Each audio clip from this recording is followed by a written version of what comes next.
Australia. Not the typical place you'd expect to see a large neo-Nazi movement, but alas, for the last 6 years, Australia has had exactly that. The so-called National Socialist Network, just about as blatantly neo-Nazi as you can get, was for a fair while rather popular with many right-wing Aussies, and even superficially showed a lot of promise. But with prominent member Joel Davis jailed indefinitely late last year, and new hate speech laws threatening to criminalise the movement, the jig was finally up. This is the fate of Australia's Nazi LARPers. Now, before I really get into the meat of what's happened here, I want to clarify my political position. I'm British. I think Australia should remain culturally British. I stand against immigration and against the global American imperial regime. But I'm not a complete fucking div. I don't go around waving swastikas or black suns or signs saying that we need to abolish the Jewish lobby. I'm no fan of Israel or Zionism, of course, as any viewer of this channel knows. But I at least have a fucking brain, and I know that obviously you can't just be anti-Semitic as hell and LARP as being literally Hitler without facing serious consequences. My criticism of the NSN here is not of their policies or ideals, though I'm not claiming to agree with them here necessarily either, but instead that their optics and actions were totally retarded. Anyway, the NSN, the National Socialist Network, Australia's far-right neo-Nazi group, headed by Joel Davis and Thomas Sowell, that's this Thomas Sowell, not this Thomas Sowell, which would be rather ironic, has been around since 2020, has generated a lot of attention, and had a number of right-wing patriotic-leaning Aussies standing behind the movement, or even being members of the movement. Now, I'm not intimately aware of what the NSN actually did and what their objectives were and how they aimed to achieve them. I know that their greatest publicity stunts were to go on public protests, to wave banners outside of public buildings saying that they don't like the paedophile Jewish lobbies or, stuff like this. But I am privy to the information that the NSN did plan to register formally as a political party in Australia in the coming weeks. Now, people should be aware that in late November of last year, Joel Davis, who was very prominent within the NSN, had been arrested on charges that I don't think I can even say the word on YouTube because I'll get demonetized, but charges of a horrible nature. I'm pretty sure he's pleading innocent. I'm pretty sure that he's being held there indefinitely, kind of as a punishment mechanism where it's technically legal but realistically shouldn't be in any fair system. So he was recently arrested, and then the NSN was planning either this month or next month to register as a political party, and indeed they had a number of parties associated with them, as this announcement says. But in any case, it's likely that in response to the information that the NSN was going to become a party, the government strategically timed the release of new anti-hate speech laws that would make the NSN and any other similar such group illegal. So, in response to the incoming threat of this, the NSN decided to disband, and that disbandment should be complete on the 18th of January.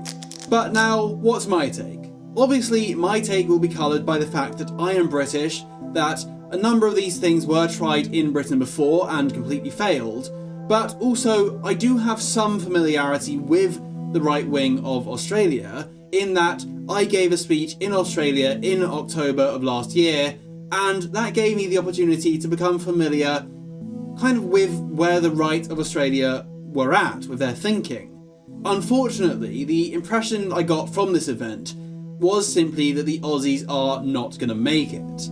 I made this video talking about one of the speeches from this event, the kind of begging for white civil rights or white minority status. But what a number of the other speeches were at the same event were the Aussies saying that they need to organise politically, that they need to make sure they have their political constitutions written down and proper gatekeeping, proper organisation.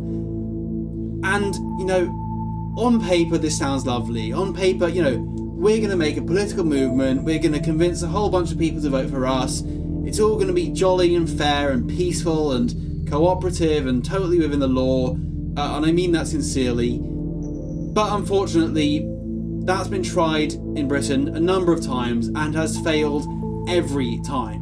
No party in Britain on the true right, or even close to the true right, has seriously been allowed to gain power. The closest we arguably got was the BNP, but, speak to Simon Tomlin and he'll tell you why that completely failed. In reality though, it probably would have failed no matter what. The state intervention, actions by the government against the BNP would have become more severe, would have become arguably more blatant, but in any case, they would not have allowed the BNP to form a government of the United Kingdom.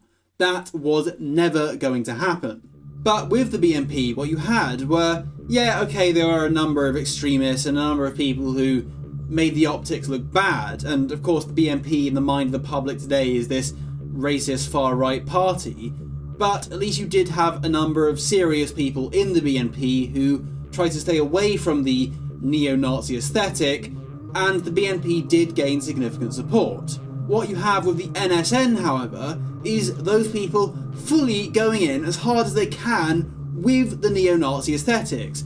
And it was Nick Fuentes, of all people, talking about this matter, who said that the Goyim love to dress up. They love to feel like, they're these hardcore bastards. They're going to go shooting all the people they don't like. Pew pew, bang bang. There is a thrill to it. Absolutely, I don't deny it. But that's not how you get stuff done. That's not how you stay under the radar. That's not how you build a movement that doesn't get shut down by the state. Of course, how nice would it be to actually live the role of the people we idolise? How nice it would be if we had free speech, if we had fair politics, fair democracy. But that has never been the case and never will be the case. Foundational to what I call the true right, one of the only two pillars of the true right, is an absolute hardcore commitment to realism. Not idealism, but realism. In this case, that's the realism of understanding your enemy, understanding how power works, understanding what power the enemy wields, the power that they don't have officially, but the unofficial means of power as well, the Schmittian exception, the state of exception, all these things, understanding that, understanding the game of optics, understanding how you will be perceived by the people you're trying to win over, which is in this case British heritage and other white Australians. You have to be a realist about all of this. You have to be a realist about what you can achieve, what are going to be the consequences of your actions, what vectors of attack is the state able to deploy against you, and what are your defences against this. Realistically, the approach we should all have is to appear harmless, appear reasonable, sensible and centred, if you will. And ideally, of course, we should actually be reasonable. Low IQ bigotry doesn't actually do our movement any good. People will, rightfully just decry it as gruggery, even if the points are valid. And instead, we need to be making better arguments, appearing more rational, more compassionate to our own rather than vindictive against those who are not our own. These things are important, not just in a populist sense, although, if you did believe in that and were trying that route, then it would of course be important in that sense too, but in terms of creating a movement, creating a vanguard, creating a political formula of BSBS, therefore we should rule. You're not really going to get away with your BSBS, therefore we should rule, if your BSBS is we should kill everyone who's not us, or something to that effect. The BSBS and methods of gaining power that are not going to work are LARPing as the antithesis and arch enemy of the current ruling regime, as an ideology which most normal people perceive to be genocidally evil. Doing this and adopting these aesthetics is stupid no matter how many times you say you're different or no matter what justification you think you have. And to be honest, it's so stupid and ridiculous, and their outfits are so blatant and on the nose that, frankly, to me, they look like they're a bunch of glowies. Feds. I mean, look at them. This is how bloody feds dress, not normal people. But in any case, I'm sorry, but if you got caught up in this, then you are naive and you are stupid. If Sol and Davis were sincere about what they were trying to do, then they too are, sorry to say it, but they are just bloody stupid. This whole Nazi LARP is ridiculous. It turns people away. In no world were they going to get away with this, and now they're having to disband. Who possibly could see this coming? Natural response, and I'm not saying that these people were wrong in their diagnoses, but we must be realists about what we can achieve and what the best plans are for us. Being sensible, centred, grounded, under the radar and unemotional is a far better strategy than being your low IQ anti-Semite neo-Nazi LARPer. Frankly, looking at the news, looking at the disbandment of the NSN, this was inevitable. It would never have gone any other way. And anyone who thought that this would have gone any other way with these neo-Nazi aesthetics has proven themselves to be entirely naive. And of course, now that the NSN is being disbanded, there will be a vacuum in place of the NSN. The people who supported the NSN will try and find something new to get involved with, and likely there will be a new NSN-style movement, probably albeit with a toning down of the neo-Nazi aesthetics. But please, I am warning you, this too will lead to no lasting change, and no change whatsoever in the distribution of true power. Frankly, whatever movement does come next, and there is already talk of a next movement coming, frankly, it's a complete waste of your time, and I implore anyone watching this to please do not get involved in it. Instead, wisen up, understand why the NSN failed and was always going to fail, and apply these lessons as you hopefully form movements and organisations that do not fall into these same pitfalls.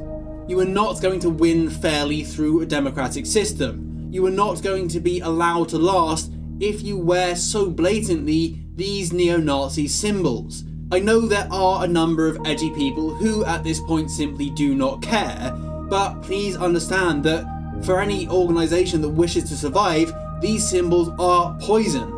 If you cannot help but wear these symbols, then we want no association with you. We want to organise, we want to build real things that make a real difference, that the regime will not feel the need to trample over because it's blatantly insurgent against the regime. If you can't understand that, then we simply do not want you in our movements, even if we privately would agree with most of what you say. Anyway, I think that sums everything up. If you think that this video has been me punching right or counter-signalling, then frankly, you just haven't understood what I'm saying at all. I'm not saying that the diagnoses or desires of these people is the thing I'm disagreeing with. I'm saying it's their approach that is stupid, and I am being a realist in rejecting them. And I hope that if you too will be realists, then we might actually get more stuff done without the Eye of Sauron falling upon us. Anyway, thank you for watching. Join the channel, join the Discord, follow me on Twitter, do whatever else. Have a good day, go to the pub. I hope you enjoyed, and until the next time, cheerio.